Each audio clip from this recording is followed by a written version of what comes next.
brilla en mí, juntos de la mano, vamos siempre allí. Conexión MFC, fe que crece así, en comunidad, somos uno aquí. Alabanzas y amor, compartimos con fervor, una familia unida en Cristo el Salvador. Conexión MFC, luz que brilla en mí. Hola, bienvenidos y un gusto saludarlos en este nuevo espacio. Mi nombre es Emanuel Martínez. Y yo soy Dulce Serrano. El día de hoy estaremos presentando economía familiar.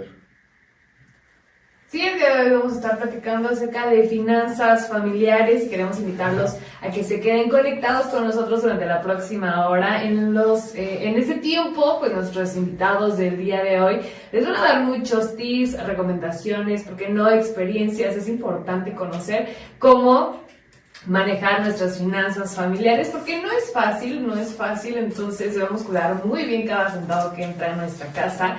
Les recordamos que este es un programa que hacemos en conjunto con el Movimiento Familiar Cristiano. Conexión MFC es este espacio en el que nosotros buscamos que ustedes se sientan identificados, en el que pretendemos abordar temas muy cercanos a todos ustedes, ya sea de pareja, de familia, de los hijos, de verdad, de todo lo que se puedan imaginar. E incluso si ustedes tienen alguna sugerencia de un programa que les gustaría que tocáramos y que invitáramos a algunos especialistas, bueno, estamos completamente abiertos a leer sus comentarios, así que no duden en dejarnos sus mensajes a través de nuestras redes sociales. En Facebook nos podrán encontrar como México MFC y a través de la página web, para que conozcan más. Si es que no conocen el Movimiento Familiar Cristiano, el MFC, pueden entrar a la página web www.mexicomfc.com. En esta página, bueno, conocerán cada uno de los elementos que conforman este movimiento, para que se integren, para que conozcan, para que lo recomienden,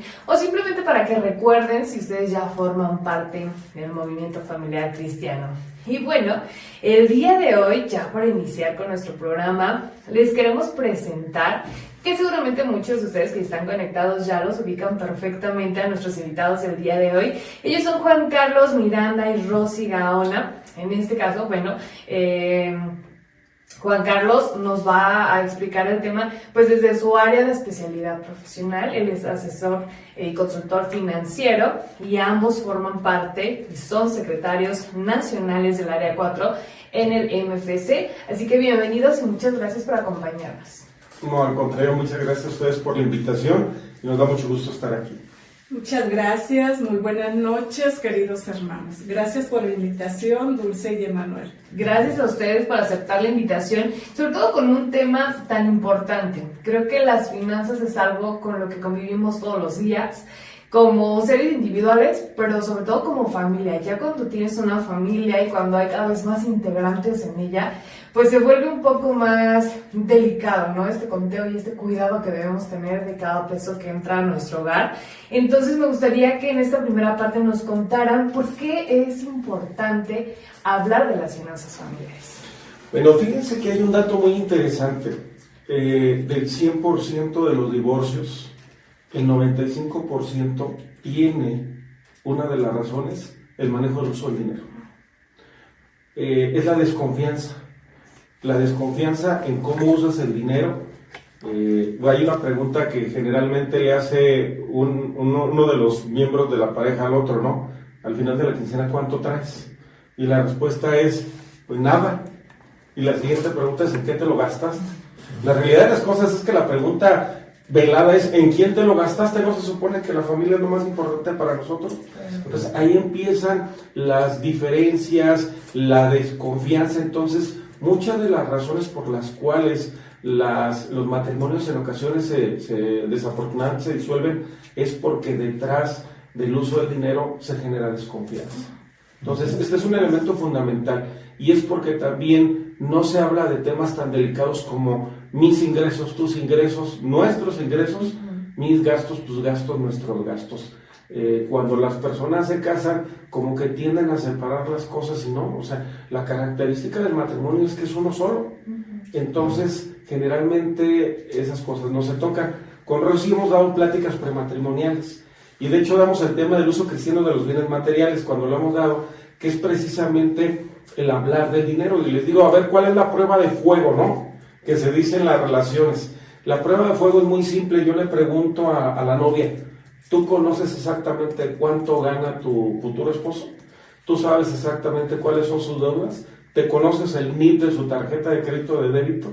Esa es la prueba de fuego, la prueba de amor. Entonces, esos temas no los quieren tocar porque se sienten que tocamos terrenos que no corresponden y no. Ahí empieza la prueba máxima, ¿no? La confianza de tener la información. Y realmente hay que reconocer que los hombres como que sentimos que hay espacios en los cuales no quisiéramos que la mujer entre porque como que son espacios muy propios, ¿no? De repente la respuesta puede ser, bueno, ¿te falta algo?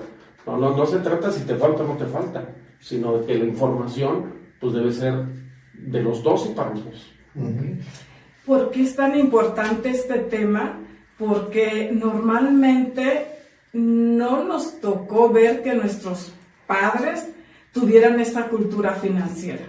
Normalmente el papá se encargaba de proveer todo lo económico y la mujer se dedicaba al hogar. Entonces, creo que es un reto muy importante en las familias el ir incorporando este tema de cultura financiera como esposos y con los hijos, para que ellos también estén enterados de qué sí se puede comprar y qué no se puede comprar, para que esa comunicación nos ayude a la toma de decisiones inteligentes. Dos puntos importantes que tocan. Juan Carlos dice que existe como esta reserva, ¿no? De decir, es como privado, como que no suelto tanto esa información, porque a lo mejor a partir de cuánto sabes que ganas lo que te puedo exigir, ¿no? A partir de ese conocimiento. Pero ¿quién será más reservado en ese tema de pues no esconder, pero sí limitar un poco esa información de cuánto se gana el hombre o la mujer? Mira, Rosy comenta algo bien importante. Nosotros nos movemos también por experiencias y por lo que se ve en nuestras familias. Y generalmente las familias de antes, el hombre es el proveedor. Y lo que hacía el hombre es como la canción esta de que ahí te dejo estos 2 pesos, ¿no?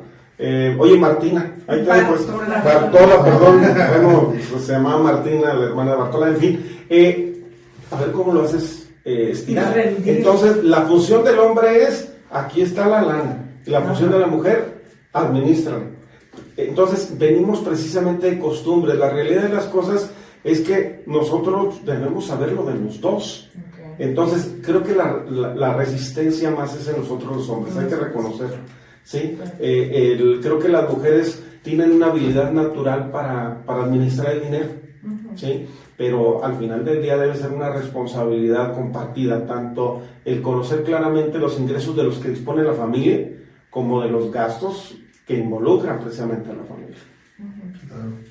Y yo creo que, bueno, en algunos matrimonios puede ser que sea efectivamente el hombre, ¿no? El que no quiera. Pero a mí me tocó conocer a mujeres que decían, lo que yo gano es mi dinero y al esposo le corresponde cubrir todos los gastos. Y ella su dinero lo apartaba y se lo gastaba solamente en ella. Entonces, puede haber de los dos. Creo que eso es como algo de culturas hacia atrás, ¿no? O sea, que siempre nos toca así, nosotros como varones responder por todos los gastos en la casa, y si la mujer trabaja, pues que se lo gaste para ella.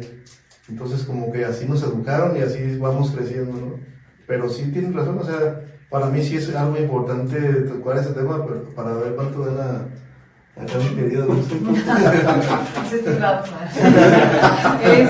Sí, es importante lo que mencionan acerca de cómo en generaciones anteriores el hombre era quien cubría todo este gasto familiar, y ahora pues ambos compartimos los gastos, y yo creo que se dice como, me lo gasto en mí como mujer, ¿no? No te voy a decir cuánto gano, pero la realidad de las cosas es que invertimos mucho en la casa. O sea, difícilmente creo que vas a encontrarte alguna mujer que administre su dinero en comprarse ropa, en comprarse zapatos, en comprarse cosas para sí, y más bien creo que lo invierte en los hijos, o lo invierte en la casa, o que, ay, el horno de microondas ya se descompuso, ¿no? Pues déjalo compro, cosas así. Bueno, ese a lo mejor es mi caso. No sé, Rosy, ¿a ti cómo te ha tocado invertir a lo mejor esa parte o ese ingreso que llega? No, yo coincido contigo, Dulce. Efectivamente, yo recuerdo cuando salíamos de compras,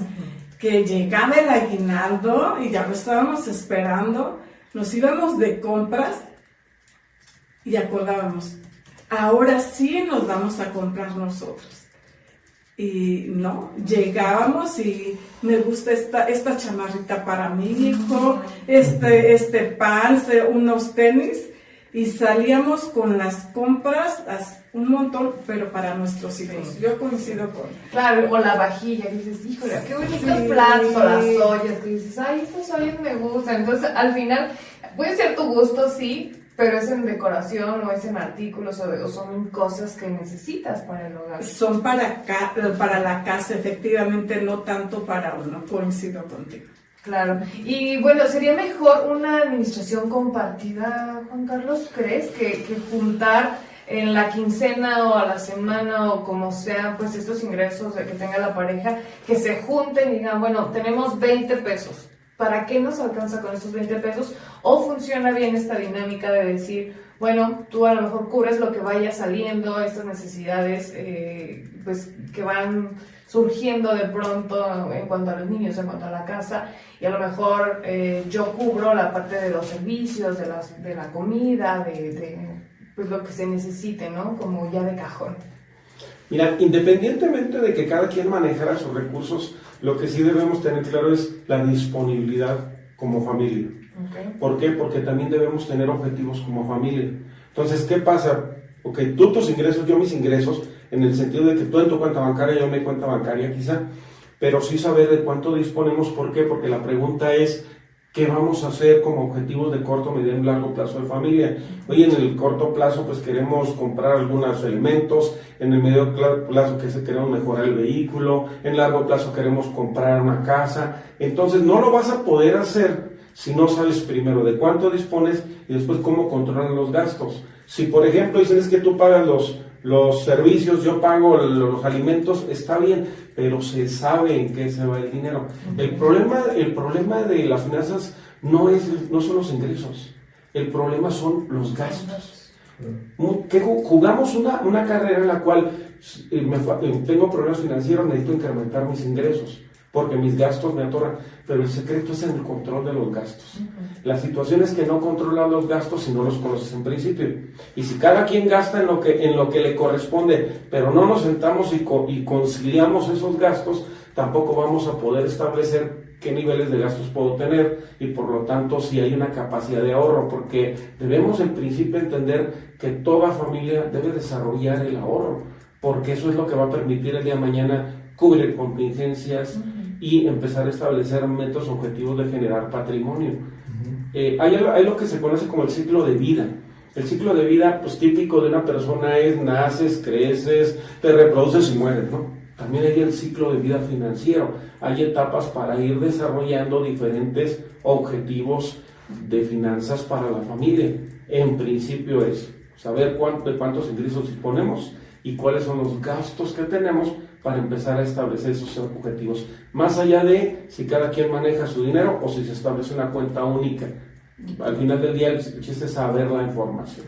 Sí, creo que lo recomendable es que ambos conozcamos ese dato y saber de cuánto disponemos para en base a eso ir trabajando nuestro presupuesto y no gastar más de lo que estamos ganando.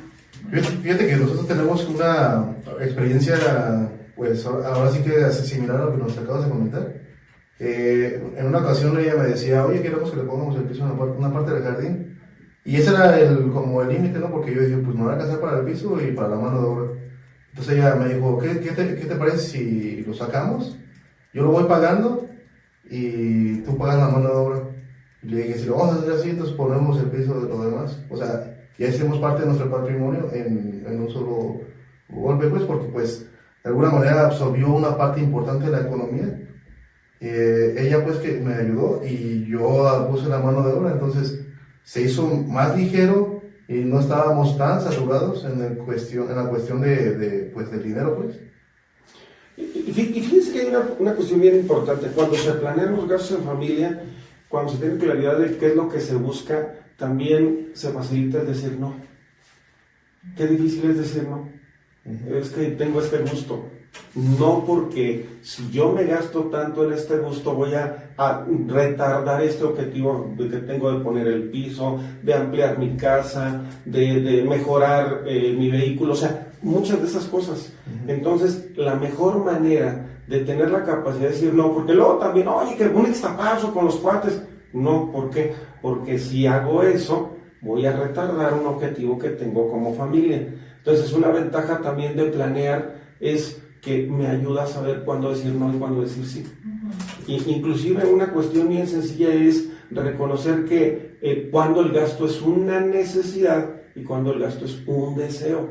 La necesidad es porque si yo dejo de hacer este gasto, mi forma de vida va a empeorar. Sí, si no como, pues sí me voy a enfermar. Entonces sí se necesita. Pero si yo no lo hago y mi nivel de vida se mantiene, entonces es un deseo. Y entonces yo tengo que separar eso para poder determinar qué sí puedo y qué aunque pueda no puedo. Que es muy complicado en ocasiones porque pues mucha gente dice es que yo trabajo para darme mis gustos. Pues sí, pero hay que tener cuidado que al ratito no ande sufriendo, porque miren, el ejemplo típico, y lo vemos en muchos lugares, de repente ves que una familia le celebra el cumpleaños a los niños a todo lo que da, y se endeudan y al rato andan pidiendo prestado. Entonces, ¿para qué te metes en una bronca que después tú no hayas ni cómo cubrir? O sea, no podemos, no debemos, porque mi planeación, lo que llevamos de control financiero, pues no nos permite. Entonces yo creo pero es un reto muy grande. Generalmente no nos sentamos a planear, porque planear no es precisamente divertido, porque además se generan discusiones. Sí. Porque empezamos a cuestionar lo que tú gastas y lo que yo gasto, y cuando uno empieza con un ejercicio de planeación financiera en familia, de antemano les avisamos, se van a pelear. Sí. ¿Por qué? Porque empezamos a autolimitarnos, pero cuando empezamos a afinar ese ejercicio y lo hacemos reconociendo que el objetivo es la familia, pues se puede llegar a una cuestión muy útil que a la larga te evita muchas broncas. Así es. Bueno, Juan Carlos acaba de mencionar un claro ejemplo de lo que es un deseo. Sí, porque no pasa nada si yo no le festejo el cumpleaños a mi hijo. Y tristemente vemos que muchas familias no tienen el recurso para ese festejo y piden un préstamo para cumplir un deseo y no una necesidad, y hay que tener ahí mucho cuidado con estos gastos que van afectando la economía. Claro.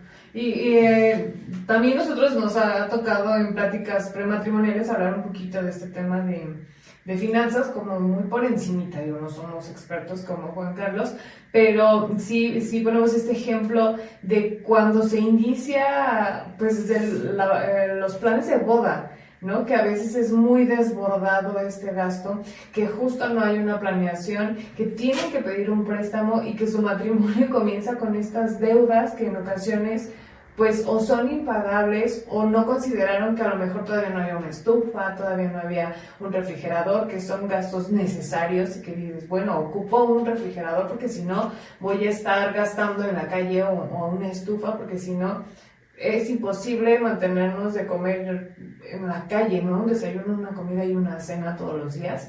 Entonces, cuando desde esta planeación de una boda pues no existe una buena administración, pues estamos comenzando con el pie izquierdo. De hecho, hay personas que participaban y sí nos contaban su historia, o sea, decían, no, es que él quería 2 bandas, pero todavía no tenemos ni refrigerador, y te quedas y dices, ay, híjole, ¿Y cómo le irán a hacer? O sea, llegar a tu casa es Mucho. tener lo Lo necesario. indispensable. Ajá. Es que yo creo que de repente perdemos el enfoque de cuál es el objetivo. Ahora, cuando uno organiza una fiesta, de entrada no vas a quedar bien con la gente. Siempre va a haber gente que va a cuestionar algunas cuestiones. Al final del día es, yo me la tengo que pasar bien. Exacto. Y pasar bien significa pasar bien el momento y el posterior momento, que es precisamente eso. Entonces se generan muchas deudas y después empiezas tu vida con un endeudamiento que además, dijera yo, te endeudaste para sacar una casa, para sacar un vehículo que te va a mover y te va a reducir costos y gastos, para sacar, eso hay deuda buena y deuda mala, que esa es otra cuestión importantísima. ¿Cuál es la deuda mala? Aquella que tú la adquieres para simplemente cubrir un gusto que no te va a generar el día de mañana o una reducción de costos familiares o un incremento de ingresos familiares. Entonces, hay que tener mucho cuidado de la deuda buena y la deuda mala. La deuda buena es aquella que te ayuda precisamente a comprar un bien, que lo que tú dices es que si compro la estufa me va a salir más barata la comida que si la estoy comprando constantemente. Solito se paga con el ahorro. Claro. Entonces hay que aprender también a identificar deuda buena y deuda mala.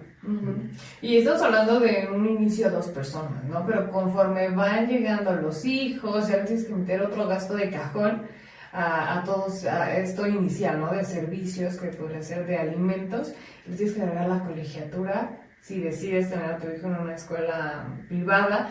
Y aunque esté en una escuela pública, o sea, los gastos siempre son constantes, que porque ahora el material, que porque ahora el uniforme, que porque ya lo rompió, que porque los zapatos, que porque... Entonces se van agregando conforme pasa el tiempo estos gastitos a la cuenta. Fíjate que hay que tener mucho cuidado. Hay una recomendación que nosotros sugerimos. ¿Qué debo hacer yo cuando nace un hijo? Debo empezar a ahorrar. Inclusive hay fondos de ahorro educativos.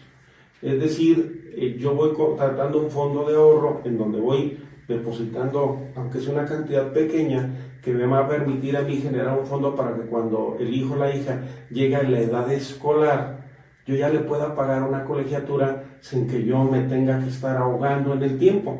Entonces, hay diferentes dinámicas, pero en principio la sugerencia es esa. O sea, en el momento en que nace tu hijo, o contratas un seguro, un fondo educativo, o tú ve ahorrando una cantidad determinada, 50 pesos, 100 pesos, porque entonces tú vas trabajando la previsión. Los mexicanos no tenemos cultura de la previsión. Ese es un problema muy grande. Vivimos al día y entonces generamos problemas después por no haber previsto, ¿no? Te puede suceder un accidente y si no tienes recursos para cubrirlo, puede ser que tengas seguro social o que tengas qué sé yo, pero en muchas ocasiones no todo lo cubre. Entonces, en principio, tenemos que trabajar en los gastos actuales y también generar una previsión. Hay un libro que yo recomiendo mucho, que Rosy también lo sugiere, que se llama El hombre más rico de Babilonia. No sé si han escuchado ustedes ese libro. Ese libro es buenísimo porque es un curso de educación financiera y habla de algunas reglas básicas para poder manejar las finanzas personales que se llevan tranquilamente de manera fácil a las finanzas familiares. Y primero habla de págate a ti primero. ¿Qué es eso de págate a ti primero? Si ustedes le preguntan a cualquier persona, ¿cuánto de lo que tú ganas es tuyo? La gente dice, pues todo. O sea, todo no es cierto. Agarras tu dinero y apagas la tarjeta de crédito, apagar lo del carro, apagar lo de la casa. No, el págate a ti primero es lo primero que tienes que separar, es el ahorro. El hombre más rico de Babilonia dice por lo menos el 10%. Por lo menos el 10%. Y entonces, ¿qué sucede? La gente le preguntas, ¿ahorras? No, porque no me sobra, no me alcanza. Entonces tenemos el chip volteado, si me permiten la expresión. No, tienes que gastarte lo que te sobra después de ahorrar. Primero garantiza ese 10%. Después, de hecho, el hombre más rico de Babilonia habla de una fórmula 70-20-10. 70% para cubrir todos tus gastos, todas las necesidades de la familia y algunos gustos. 20% para cubrir deudas y 10% para el ahorro. ¿Qué pasa si tú haces eso?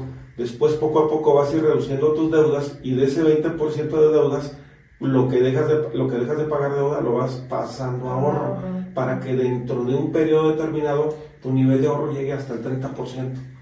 Te vuelves a endeudar, vuelves al 70-20-10. Entonces, un elemento fundamental de las finanzas es ahorrar. Y mucha gente me dice, es que eso no es posible. Sí es posible. Lo que pasa es que tenemos que primero ver en qué gastamos. Hay gastos hormiga, ¿no? Si yo le preguntara a alguien, a ver, dime cuánto ganaste en la quincena, ponlo del lado izquierdo. Ahora, del lado derecho, describe en qué te lo gastaste. Les garantizo que vamos a recordar los gastos fuertes, que son cerca del 70-80%, pero no vamos a recordar los gastos pequeños, que son entre el 20 y el 30%. Si no lo recordamos, quiere decir que no hizo diferencia en mi vida en cuanto si lo hubiera hecho o no. Quiere decir que entonces eso es tu capacidad de ahorro. Y miren, les garantizo que cualquier persona está comprobadísimo, cualquier persona, y la ventaja es que es porcentaje. 10%, ganas mucho, 10%, ganas poco, ajustas a 10%. Pero si tú en principio, la primera regla es págate a ti primero, tú vas a generar un hábito que después te va a ayudar a que eso sea el principio de la generación precisamente del patrimonio. Y eso debe ser desde el principio. Se debe sentar el matrimonio y decir, muy bien, vamos a ahorrar el 10%. Y ajustemos a todo lo demás. Ese es el primer paso. Pues sí, pero por desgracia vivimos siempre como al día, al límite, entre si ganamos un poquito más, decimos, ya tengo más para gastar, entonces me lo gasto en lugar de ahorrarlo, mis deudas van siendo cada vez mayores, pues no tenemos una cultura del ahorro y decía, ¿no? Mucho menos de la previsión para todo, creemos que nunca nos va a pasar nada. Y bueno, ahí está el ejemplo, que cuando llega un pago importante o un ingreso extra a nuestra bolsa, como el aguinaldo, o si tienen reparto de utilidades, dices, es que ya lo debo, o sea, ni siquiera es mío porque ya lo tengo que pagar a alguien más. Y bueno, pues a partir de ahí también muchos problemas que vamos acumulando y que se va volviendo una bola de nieve que en algún momento pues no vamos a poder detener. Y después de esta primera parte de nuestra charla del día de hoy acerca de las finanzas familiares, vamos a hacer una breve pausa. Al regresar seguiremos platicando con nuestros invitados del día de hoy. Ellos son Juan Carlos Miranda y Rosy Garoña, que nos van a estar compartiendo muchos más tips acerca de estas finanzas. Regresamos. Conexión MFC, luz que brilla en mí, juntos de la mano, vamos siempre allí. Conexión MFC, fe que crece así, en comunidad, somos uno aquí.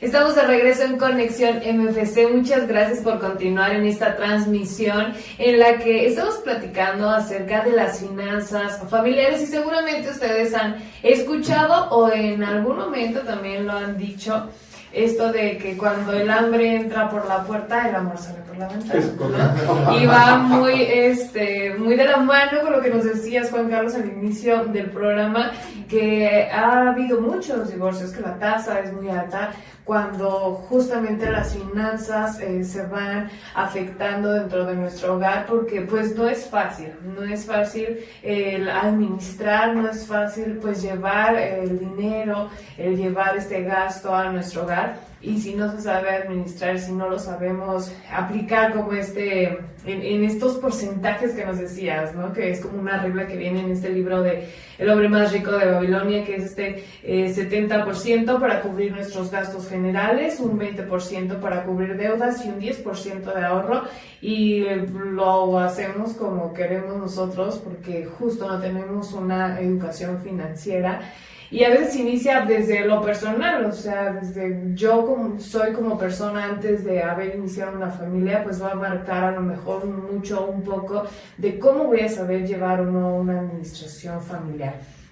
Entonces, pues me gustaría que nos compartieran cómo podemos hacer o sentarnos a hacer esta plática, esta planeación de nuestros ingresos y de nuestros gastos sin que haya pues una discusión, porque ya también nos decían al inicio, en muchas ocasiones esto puede ser un conflicto muy grande, es decir, yo gano tanto, pero yo te quiero decir cuánto gano, o no me quieres decir cuánto ganas, y que se vuelve un tema de conflicto. Entonces, ¿en qué momento, si no lo iniciamos así, nos debemos detener y hacer una planeación y tomar lápiz y papel, o usar una aplicación, o ahí cada quien tendrá sus métodos para poder hacer este registro de gastos que estamos teniendo? Creo que un poquito dando respuesta a esta pregunta, nosotros ya lo hemos puesto en práctica en el ciclo básico de formación. Cuando hay que tocar un tema un poquito delicado, ¿sabes qué? Vámonos como una cita, nos vamos a un cafecito y vamos a tomar nota, ¿no? de estos acuerdos, de cuántos son nuestros ingresos, cuáles son nuestros gastos fijos, cuáles son nuestros gastos variables, cuál va a ser el porcentaje del cual estaríamos ahorrando, y efectivamente buscar un lugar donde podamos de alguna manera manejar esta situación. En principio también es poner reglas. O sea, vamos a hablar de esto sin enojarnos, aceptando que venimos de espacios o familias en donde esto no se tocaba. Hay que poner reglas. O sea, no nos vamos a gritar, vamos a aceptar reconocer que estábamos haciendo algunas cosas, y vamos a aceptar sugerencias también de la pareja, porque de repente tenemos ciertos hábitos, ¿no? Es que a mí me gusta todos los días tomarme mi café andati. Es un gusto, o pasarle a Starbucks, es un gusto y que trabajo para eso. Pues sí, pero de repente pues te va a decir la pareja, bueno, yo creo que podrías prepararte el café aquí, hasta mejor. O sea, tenemos primero que estar preparados para recibir sugerencias, comentarios. Punto número 1. Punto número 2, pues cuidar el lenguaje. Y punto número 3, recordar que al final del día estamos construyendo una familia. O sea, tenemos que poner en el centro la familia. Si no la ponemos en el centro, pues vamos a tener problemas. ¿Cuál es el momento? Pues hay una frase que dice que el mejor momento para plantar un árbol era hace 20 años, el mejor primer momento. El segundo mejor momento es ahora. No lo habíamos hecho, tenemos que sentarnos. Hay un libro que se llama Familias Financieramente Sanas, Familias Felices. Yo se lo recomiendo mucho. Ese da algunos consejos, pero es el diálogo y la confianza. Y a partir de ahí sentarnos y a ver, tus gastos, mis gastos, ¿cómo los conciliamos con nuestros gastos? Empezar a establecer montos. Por ejemplo, de repente puede ser que alguien, es que a mí me gusta lo que hay en Amazon Prime, no, a mí me gusta lo que hay en Disney Plus, no, a mí me gusta lo que en Netflix. Espérame tantito. O sea, ¿son necesarias esas las 3 plataformas? ¿Para qué quieres eso? Es que me gusta convivir con mi familia. Pues entonces está mal enfocado el asunto. Sí. ¿Sí me explico? Déjate uno de esos y vas empezando también a recortar. No sé si me explico. Sí. Entonces, es primero el diálogo, establecer objetivos, porque si no tenemos objetivos no vamos a aceptar recortar gastos o modificarlos. Entonces, yo creo que en ese sentido es eso, es un diálogo. Rosy lo dice muy bien, pues generemos un espacio de diálogo. A veces decimos en un café porque si nos enojamos no nos vamos a poner a discutir, nos va a dar penita. Un espacio controlado. Exactamente. Pero si es en casa también genera un espacio y reconoce, no te vayas a enojar, acepta. Es todo un ejercicio muy fuerte. Por eso las empresas luego no planean, porque se generan broncas entre las áreas. Pero una empresa que aprende a planear resuelve muchos problemas. Claro.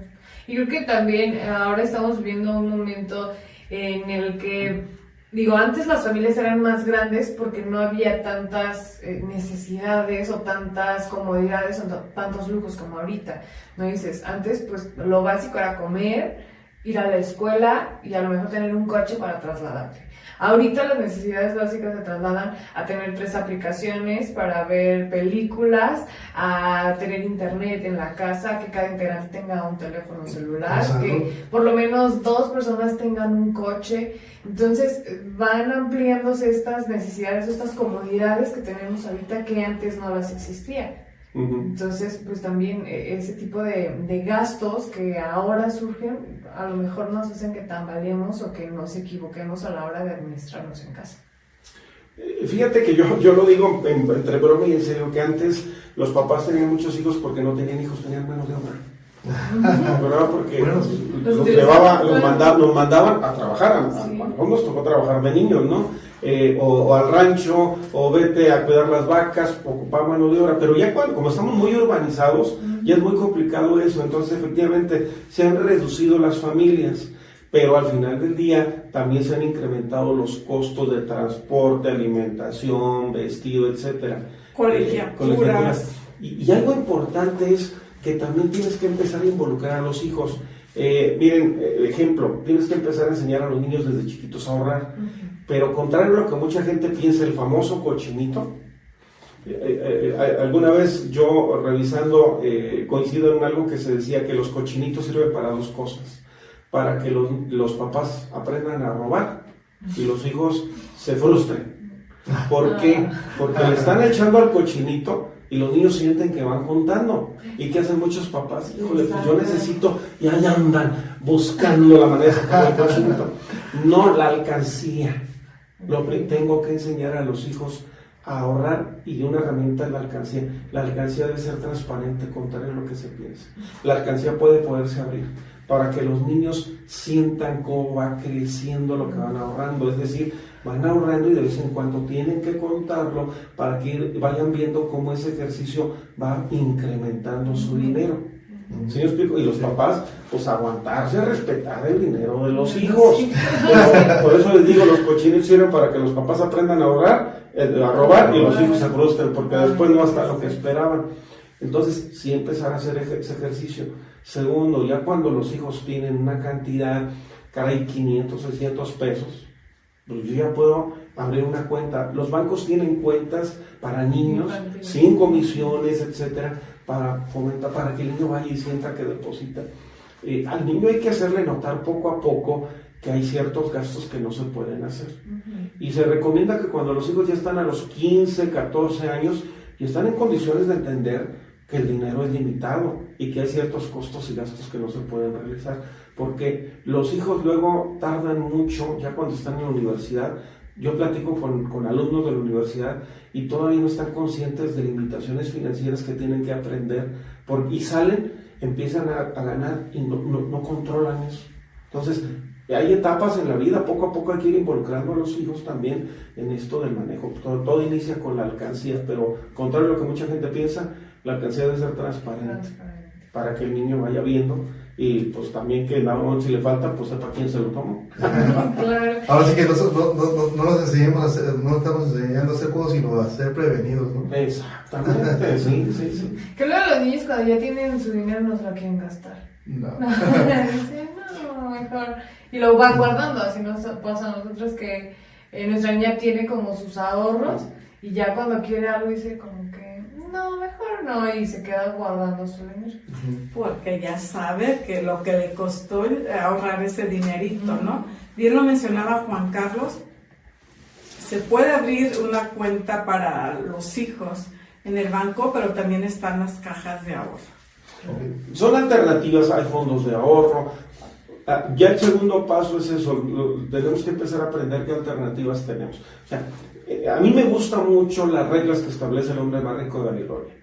Número 1, págate a ti primero. Sí. Número 2, controla tus gastos y aprende a decir no. Número 3, aprende a pedir consejo. Ahora, aprender a pedir consejo es preguntarle a la gente que sabe, pero también preguntarle los libros. Hay libros muy buenos sobre manejo de finanzas personales, ¿sí? Y el número 4, haz que el dinero trabaje para ti, ¿sí? Entonces son las reglas que yo creo que todos deberíamos ejercer. Vuelvo a repetir. Número 1, págate a ti primero, el ahorro. Número 2, controla tus gastos. Número 3, aprende a pedir consejo. Y número 4, haz que el dinero trabaje para ti. Es decir, ya que lo ahorraste, ahora sigue el siguiente paso, que es la inversión. ¿Qué es el ahorro? El ahorro en algunas literaturas lo definen como el sacrificio de consumo actual. ¿Para qué quieres el dinero? Para gastar o consumir. El ahorrar significa dejar de consumir. El ahorro es sacrificio de consumo actual. La inversión es el sacrificar consumo actual con la expectativa de un consumo mayor en el futuro. Es decir, a través de su crecimiento, que el día de hoy me alcance para más. Y eso es generar patrimonio. Poco a poco lo ves haciendo crecer. Entonces, estos elementos, todos lo deberíamos tener a nivel de familia. ¿Cómo vamos a cumplir con esto? ¿Para qué? Precisamente para aprender a decir no y a saber que sí, que no se puede.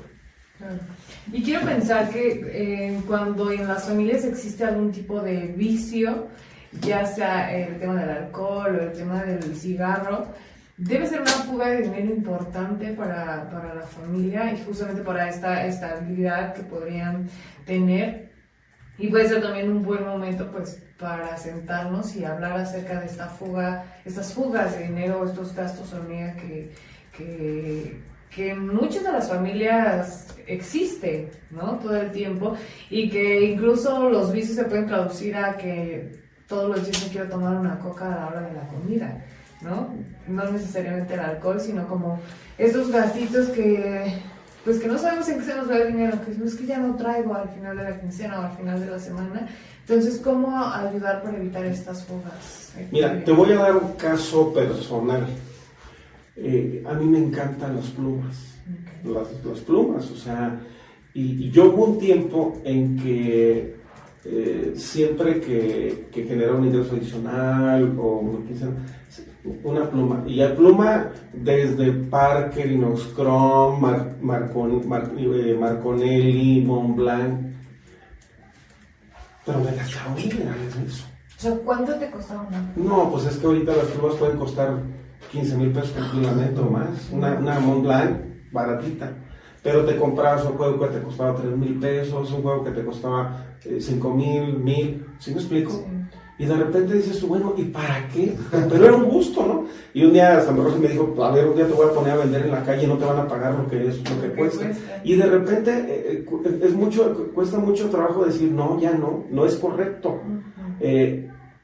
¿Por qué? Porque de repente son de esas cositas que son generadores precisamente de fuga de dinero. Estoy hablando de algo que no me afectaba a la salud, como el cigarro, como el vino, pero sí afecta la salud familiar, la salud financiera. Entonces, ese tipo de cuestiones en ocasiones no las consideramos. Y creo yo que, como bien lo mencionas, el tener una adicción o un vicio, no hay dinero que alcance. Y realmente son familias que tienen muchos problemas financieros y que posteriormente pues se viene la violencia y muchas diferencias con la esposa y con los hijos, derivado de que no hay una buena administración, no hay metas claras o fijas de hacia dónde se van a ir los ingresos, y tristemente pues el dinero es tirarlo a la basura. Y no solamente eso, sino que aparte se están dañando ellos física y emocionalmente. Así es. Volviendo al tema de los niños, mencionábamos que hay un ahorro para estudios. ¿Cómo se puede lograr eso? Fíjate que eso entra dentro de la parte de la cultura de la previsión, de la cobertura. Ajá. Por ejemplo, ¿qué es cubrirse? Es tratar de anticiparse a una posible situación. Por ejemplo, gastos médicos mayores, si me anticipo, si me enfermo, seguro de vida, y eso incluye también los seguros educativos. Un seguro educativo es en realidad un fondo de ahorro que tú contratas y la entidad que te lo vende, cualquier aseguradora lo tiene, lo que hace es que va invirtiendo ese dinero. Tú estableces en dónde te gustaría que tu hijo o tu hija estudiara y te van proyectando una prima. El costo de un seguro se llama prima, el precio del seguro se llama prima. Entonces establecen la prima anual Y obviamente lo que va sucediendo es que se supone que ese dinero se va reinvirtiendo para que llegado a los 18 años, que en promedio es cuando los hijos entran a la universidad, tú ya tengas un recurso. Ahora, ¿qué puede suceder? Pues hay gente a la que no se le dan los estudios, o sea, es una realidad. Bueno, lo que hace el asegurador es que te va a entregar el fondo de ahorro. ¿Sí me explico? Sí. ¿Qué hace el asegurador? Ese fondo de ahorro lo toma y entonces de ahí va a pagar las colegiaturas. ¿Sí? No al 100% quizá, pero no es lo mismo pagar el 20% al 100%. ¿Sí? Entonces, generalmente lo que buscas con las previsiones es que la situación que anticipas no merme tus finanzas sustancialmente. Ese es el objetivo, o sea, debemos tener una cultura de la previsión.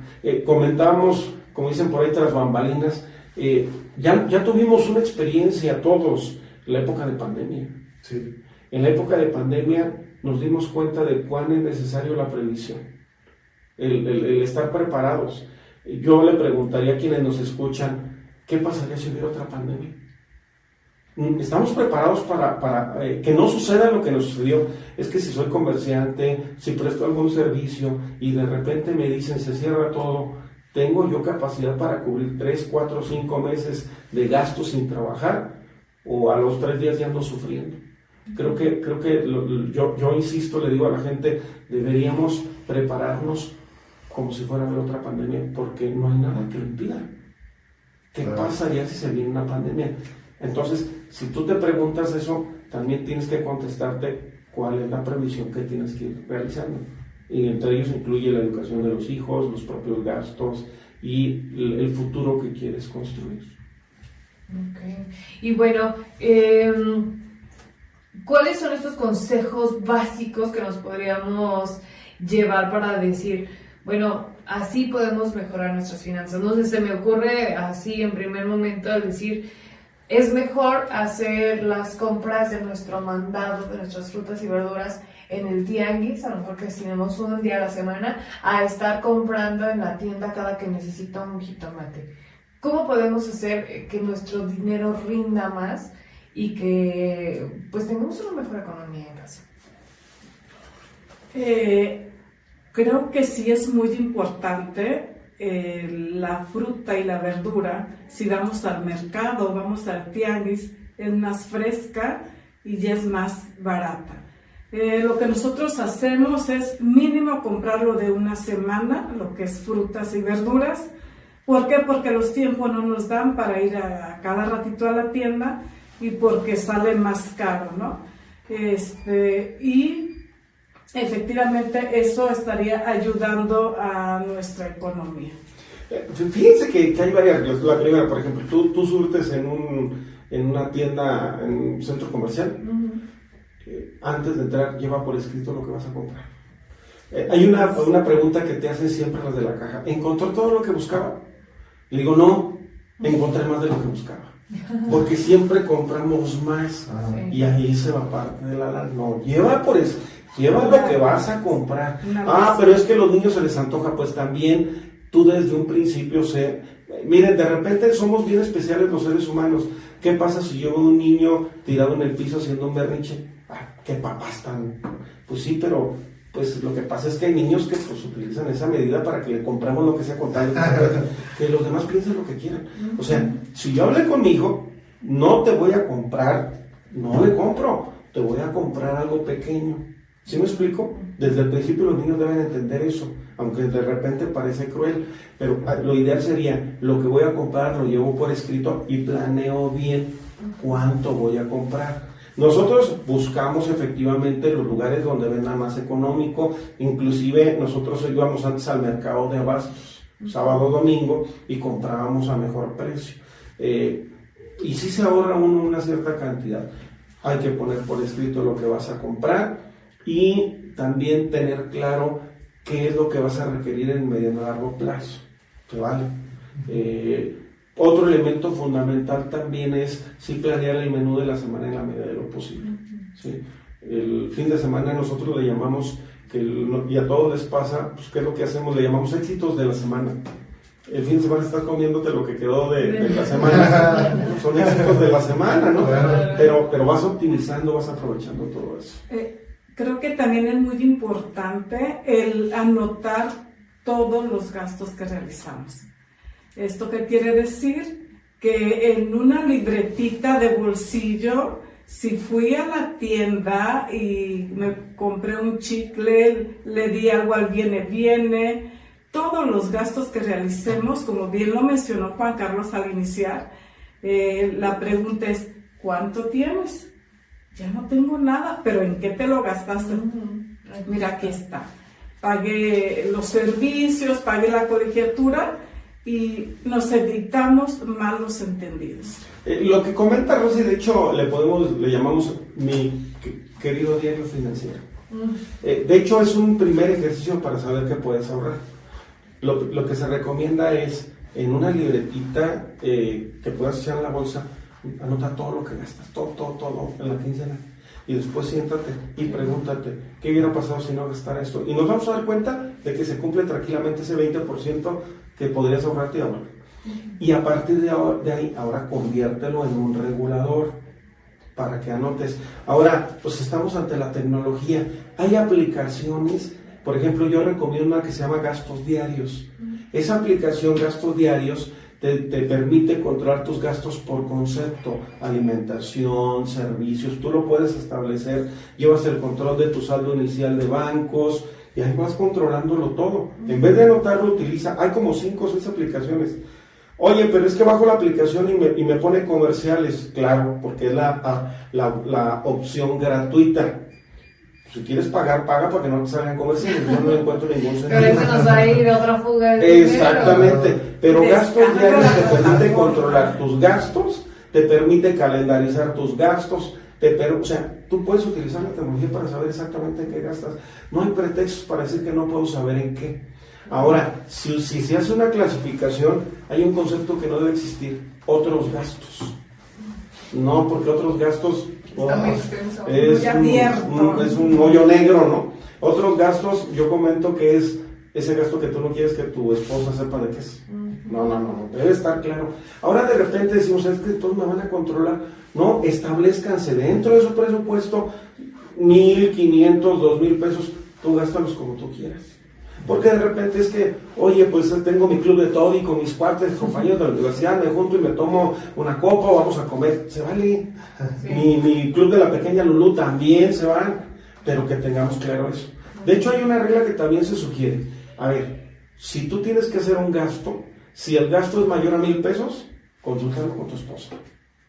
Ustedes establecen el nivel.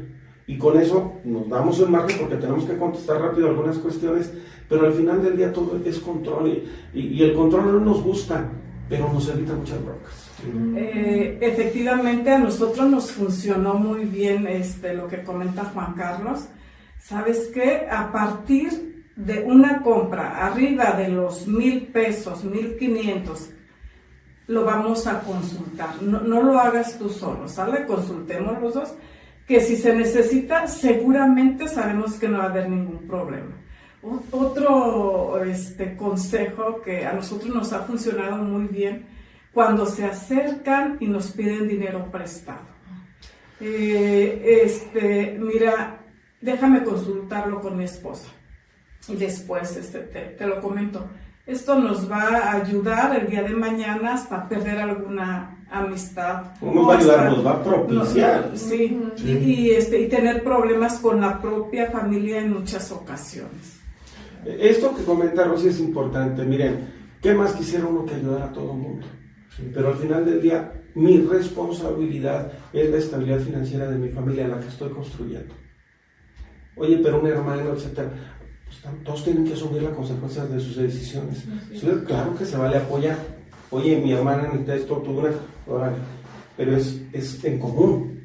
Pero ¿qué pasa cuando en una familia uno de ellos siempre está dando? El problema es que por candil de la calle, oscuridad en tu casa, terminas descuidado. Eso se tiene que platicar también. Y el riesgo es que vas a tener que decir que no, y habrá gente a la que ayudes 5 o 6 veces y a la 7ª o a la 10ª o a las X cantidad que digas que no, vas a perder la amistad. Pero al final del día, lo que tienes que cuidar es tu familia. Porque a la hora de las crisis fuertes es la familia la que te hace fuerte, tu esposa, tus hijos, ¿sí? Y hay que cuidar mucho esa parte. Y suena cruel, pero la realidad de las cosas es que debemos ser muy concretos en el manejo del dinero. Bonito te vas a ver.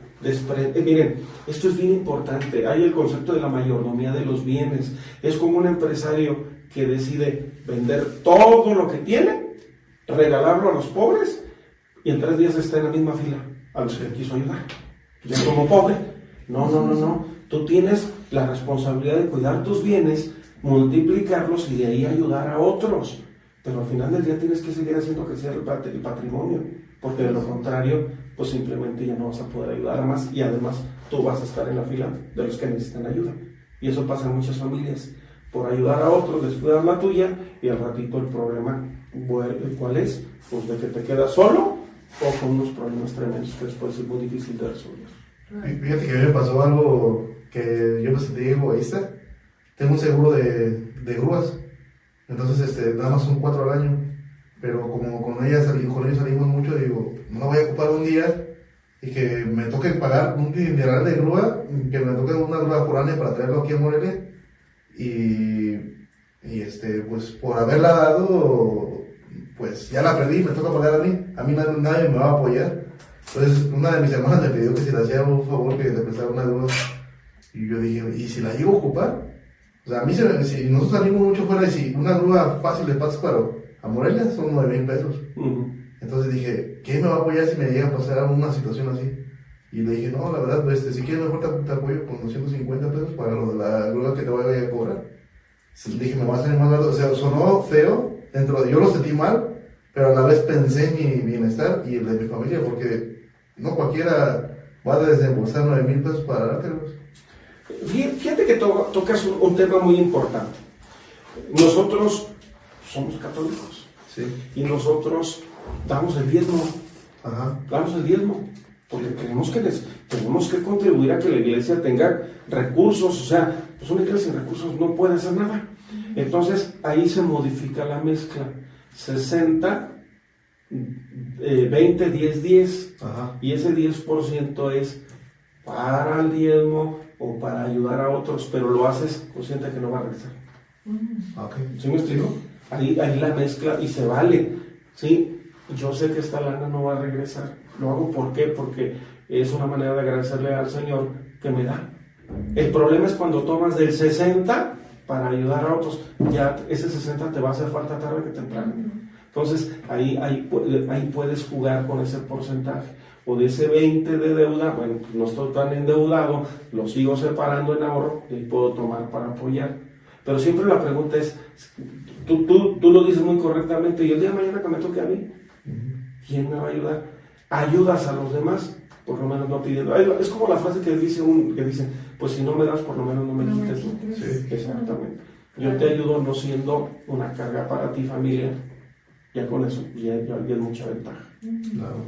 Pues este tema de las finanzas es demasiado extenso y yo creo que nos podremos llevar fácil muchas horas más abordando ese tema. Y es que faltó a lo mejor lo de las tarjetas de crédito, que también es un temazo que ahí está siempre el pago para no generar intereses, que a la larga es una bronca interminable. Este apoyo a la familia, ¿no? Que decían, a lo mejor pues mi mamá necesita o yo quiero apoyar a mi mamá, pero es algo que no se comparte con la pareja y también es otra fuga de dinero que dices, no sé en qué me lo gasté, pero tienes oculto ese gasto o ese apoyo. Entonces hay muchísimos temas más que podríamos abordar y si les parece bien podríamos hacer una segunda parte de este tema de finanzas familiares. Nos daría mucho gusto, claro que sí. Gracias. Y bueno, para despedir, algo que quisieran decirle a todas las personas que el día de hoy nos escucharon acerca de este tema o incluso de una invitación a conocer el movimiento familiar cristiano. Sí, miren, nosotros cuando entramos al movimiento familiar cristiano, yo era muy reacio porque decía, pues, no, soy un pecador estándar, o sea, no hay problemas, no tomo, no fumo, pues las cosas van bien. Eso es para gente que no tiene problemas. Cuando entramos al movimiento nos dimos cuenta que realmente no, es para todos. Y dentro de los temas que se abordan, la gente pensaría, esos movimientos de iglesia son para estar rezando nada más. No, se educa uno. Y entre otras cosas están los temas del uso cristiano de los bienes materiales o las finanzas espirituales. Y claro que el Señor habla de finanzas. Del 100% de las parábolas de Jesús, 2/3 partes hablan de economía y finanzas. Jesús de Nazaret es financiero. La parábola de los talentos es una clase de finanzas. Con todo gusto después lo podríamos platicar. Entonces, el dinero es un medio, no es un fin. Tenemos que aprender a entender eso. Y eso se entiende cuando tienes claridad de qué es lo que quieres como familia. Yo creo que esa es la primera recomendación, entender que el dinero es un medio, no un fin. Y a partir de ahí, tener claro hacia dónde quieren ir. Quiero cerrar con una anécdota que conocí yo.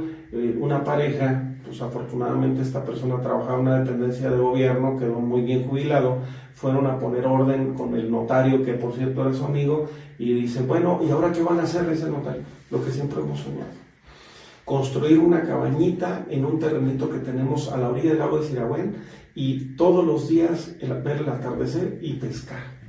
Y le voltea y le dice a la esposa, pues eso lo harás tú, de loca me voy yo allá. Es más, 3 veces quise vender ese terreno, pensé que ya se te había olvidado, nomás porque no me salió la firma. O sea, y empezaron a discutir porque se dieron cuenta que no tenían los mismos intereses. Entonces, debemos tener los mismos intereses. Desde el principio debemos tener claro qué es lo que queremos como pareja para resolver después muchos de los problemas. Tener objetivos claros y entender que el dinero es un medio y no un fin. Y hay otras maneras. Al final del día, el fin último del ser humano es la felicidad. Sí, invitar a todas esas familias, a todos esos jóvenes, a todas esas madres responsables, viudas, divorciadas, o que tienen la responsabilidad del hogar, a que se sumen. Compartirles que para nosotros fue un antes y un después de que entramos al movimiento familiar cristiano. ¿Por qué entramos al movimiento? Juan Carlos lo menciona muy bien. Él dice, pues no tenemos problemas fuertes, pero yo tenía esa necesidad, yo buscaba cómo ser una mejor mamá. Estuve en el colegio de mis hijos, en escuela para padres, 2-3 años, pero pues nada más era la que yo iba creciendo, y Juan Carlos pues se mantenía al margen y no podíamos entre los dos ir a la par.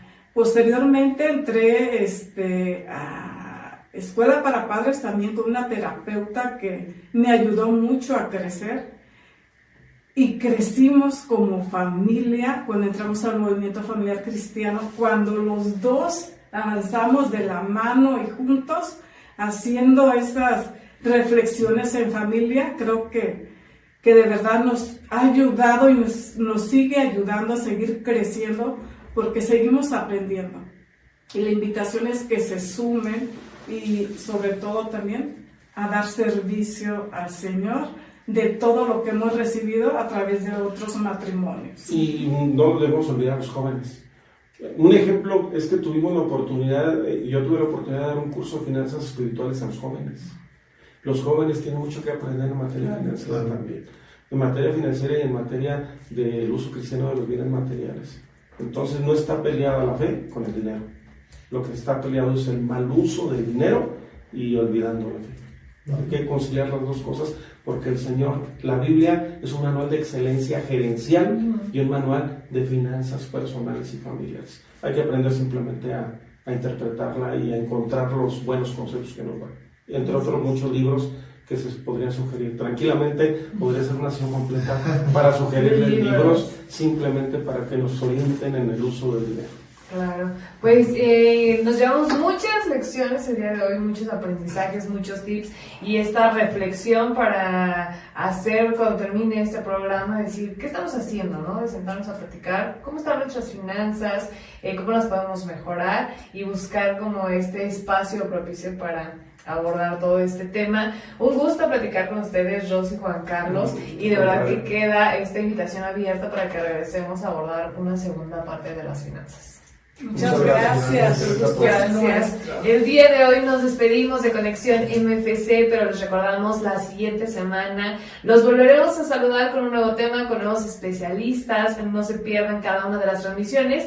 Y ahí en redes también podrán encontrar todos los temas anteriores, así que no se los pierdan, vuélvalos a poner. Reviva esos momentos y esos temas junto con nosotros. El día de hoy nos despedimos. Mi nombre es Dulce Serrano. Mi nombre es Emanuel Martínez. Hasta la próxima.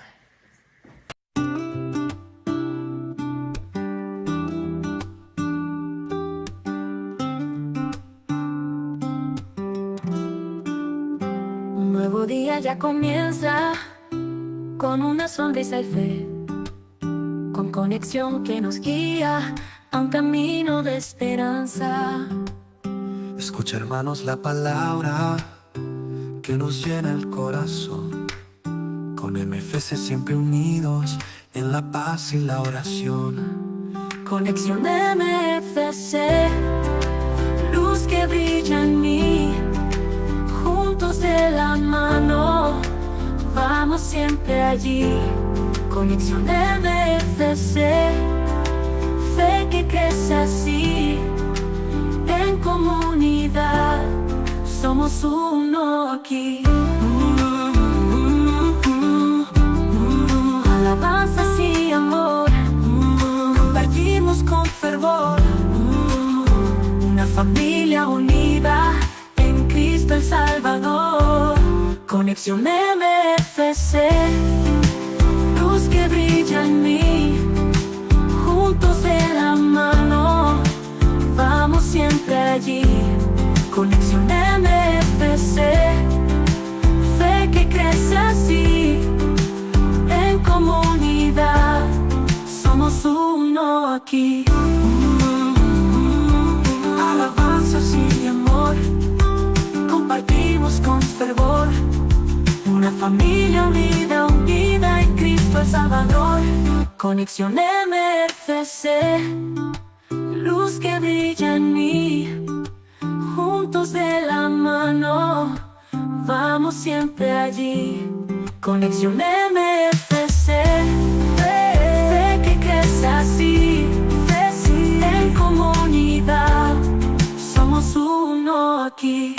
Levanta tu voz en júbilo, vamos a celebrar la vida que Dios nos da. En su amor descansar.